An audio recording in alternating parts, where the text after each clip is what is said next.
भोला भाला दिखने वाला ये ड्रैगन असल में लोगों को उल्लू बनाने में माहिर होता है। जब एक ड्रैगन हंटर उस पर तीर चलाता है तो ड्रैगन तीर को अपने हाथ में ले लेता है और नदी में गिरकर मरने का नाटक करने लग जाता है। गांव के सभी लोग उस भद्दे ड्रैगन की मौत से काफी खुश हो जाते हैं और ड्रैगन हंटर को काफी सारे सोने के सिक्के दे देते हैं। ड्रैगन हंटर वो सोना लेकर वहाँ से रफू चक्कर हो जाता है। बाद में पता चलता है कि ड्रैगन और वो हंटर दोनों आपस में मिले हुए होते हैं और इसी तरह वे दोनों लोगों को हर बार चुना लगा देते हैं। ड्रैगन मुंह से आग उगल कर किसानों के खेत तबाह करता है और हंटर किसानों का मसीहा बनकर ड्रैगन को मार डालने का नाटक करता है। इस तरह से लोगों को ठग कर वे दोनों ढेर सारा पैसा कमाते हैं। एक दिन वे लोग रोज की तरह ड्रैगन को मारने का नाटक कर रहे होते हैं, लेकिन उस दिन नदी का पानी ड्रैगन के बड़े शरीर को छिपाने के लिए पर्याप्त नहीं होता, जिस वजह से वो भद्दा ड्रैगन तालाब के अंदर छुप नहीं पाता। ड्रैगन को मरा हुआ देख गांव के भूखे प्यासे किसान ड्रैगन का मांस खाने के लिए उसकी ओर दौड़ पड़ते हैं। ड्रैगन उन्हें आता देख सारा नाटक भूल जाता है और डरकर अपनी जान बचाने के लिए भाग निकलता है। ये सब देख किसानों को उनकी चाल का पता लग जाता है और वे लोग हंटर को मारने के लिए उसे चारों ओर से घेर लेते हैं। लेकिन ड्रैगन दोस्ती का पक्का होता है, इसलिए वो उड़कर आता है और अपने दोस्त को वहां से भगा ले जाता है।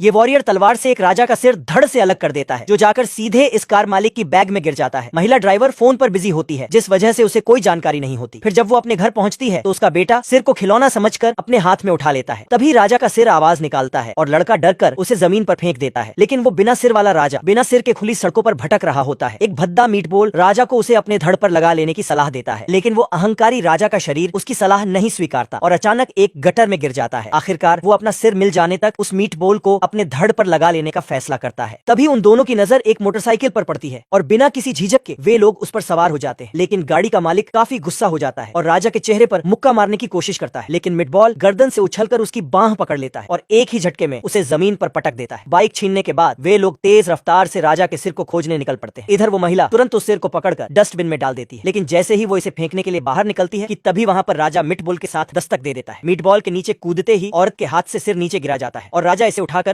इस पति पत्नी के जोड़े को अफ्रीकी जनजाति द्वारा एक पानी की टंकी में फेंक दिया जाता है। टंकी पहले से ही हरी सब्जियों से भरी हुई होती है और नीचे गर्म करने के लिए आग जलाई हुई होती है। तभी वो आदमी पानी के अंदर गोता लगाता है और मटके को नीचे गिराने की कोशिश करता है। हालांकि अपनी पूरी ताकत लगाने के बाद भी पानी के अंदर कोई हलचल महसूस नहीं होती और पानी का तापमान तेजी से बढ़ रहा होता है। आदमी जल्दी से वापस सतह पर आता है और अपनी पत्नी को उसकी मदद के लिए ले जाता है। दो लोगों की लगातार टक्कर से चट्टान की तरह स्थिर मटका हिलने लग जाता है। आखिरकार काफी मेहनत के बाद वो मटका एक तरफ से दूसरी तरफ हिलने लग जाता है। जोड़ा सांस भरने के लिए बाहर आ जाता है और आदिवासी अभी भी भोजन के इंतजार में नाच रहे होते हैं, लेकिन पका हुआ बत्तख जल्द ही उड़ जाने वाला होता है। 2.5 मिनट लगातार प्रयास करने के बाद पानी का मटका आखिरकार नीचे लुढ़क जाता है और जनजाति डर के मारे पीछे हटने लग जाती है। इससे पहले कि वे कुछ समझ पाते, पानी का मटका धनुष से निकले तीर की तरह पहाड़ी से नीचे जा चुका होता है। उन दोनों को उम्मीद भी नहीं थी कि वे लोग अफ्रीका में एक रोलर कोस्टर का अनुभव कर पाएंगे। 800 बार लुढ़कने के बाद मटका अपनी गति खोकर धीरे धीरे बंद हो जाता है, लेकिन इससे पहले कि वे बच निकलने में भाग्यशाली रहते, उनके सामने एक खूंखार शेर आ जाता है जो उन्हें काफी भयभीत कर देता है।